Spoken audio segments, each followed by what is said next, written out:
Hey, what is going on, everybody? Welcome back to another episode of Dreadlocks. I'm Gunther the Great, and today we're going to be looking at someone a little different. This is actually a YouTuber, and I haven't really reviewed YouTubers in a while, if any. Well, I guess I did not locks at one point, and then obviously Jimmy got sold. So there is quite a bit of people on there, but this is not a Dreadlock YouTuber. This is just a YouTuber or a social media famous person. Today we're doing Solluminati, and his dreadlocks are pretty, I would say, traditional. We could say that he has like the traditional style of dreadlocks, but we'll get into everything because you guys did request this and it's requested quite a bit. So I seen it pop up again and I'm like, you know, I'm gonna go ahead and do this one because you guys have been asking for it. So guys, before we get into, please give this video a thumbs up. Let's just jump straight into it. So for everyone who's new, I basically start out with the hair type. The hair type will tell you what method you can use in order to get your hair into dreadlocks. So with this hair type, we can say that his hair is most likely a 4B. And with the 4B hair type, you can do a lot of methods with this. You could do twisting with gel, you can do two-strand twist, you can do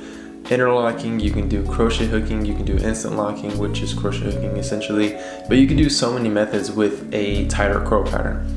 And vice versa, with a looser curl pattern or straight hair, it limits your methods you can choose from. In this case, we have 4B. The interesting thing with him being able to choose with so many methods, he actually, with the look of it, looks like he started out with twisting with gel. Now that can lead us on to the maintenance that he does as well. Usually people that do twisting with gel to start their dreadlocks off, which, let me mention, if you do start your dreadlocks off with twisting with gel, it takes quite a bit of time for the hair to actually initially lock up. But there's nothing wrong with that, because believe it or not, the longer the hair takes to lock up, it usually looks a little bit better if you give it some time. But if you rush it, it doesn't look as good. But some people want to rush it, and it doesn't look bad if you rush it, but I'm just gonna say 100% it does look a little better if you're just patient and you allow your hair to develop on its own. So like I said, twisting with gel does take a little bit of time, but everybody's dreadlocks that you see with twisting with gel, they look very clean and very well put together. So with twisting with gel being in mind, people usually will always follow up with maintenance with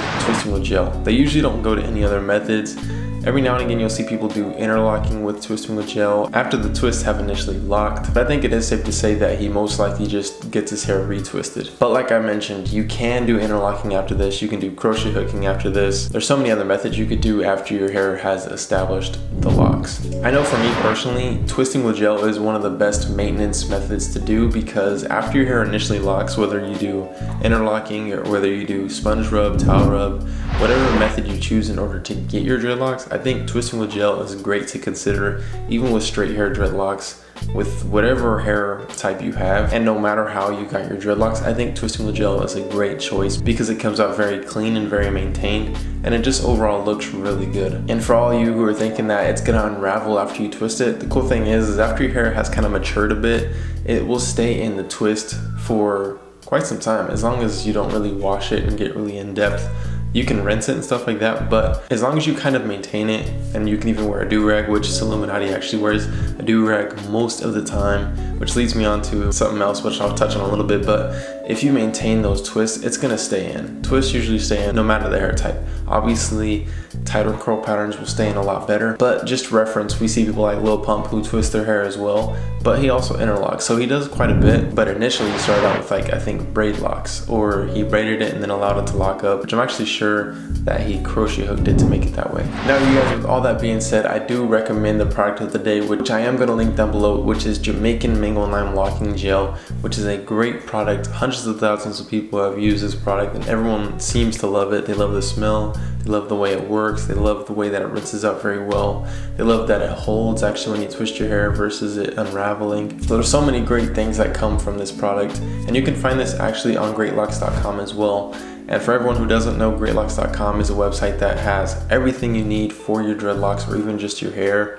And even if you cut hair, there's things on there for people that cut hair. Or even if you want to learn how to cut your hair, you have the basic starter kit of dreadlocks, curls, and cutting hair on there as well. You guys, both Dreadlocks.com and the locking gel is linked down below, so you can check out both of them. I do recommend the locking gel. It works. If you want to twist your hair, use the Jamaican Mango and Lime, because every other product really doesn't work as well, and it doesn't wash out as well. And it definitely doesn't wash out as well as Jamaican Mango and Lime. Like I was mentioning earlier about him wearing a do-rag all the time, there was actually something I seen that he was doing like a hairline reveal and then it actually got exposed. It's pretty funny.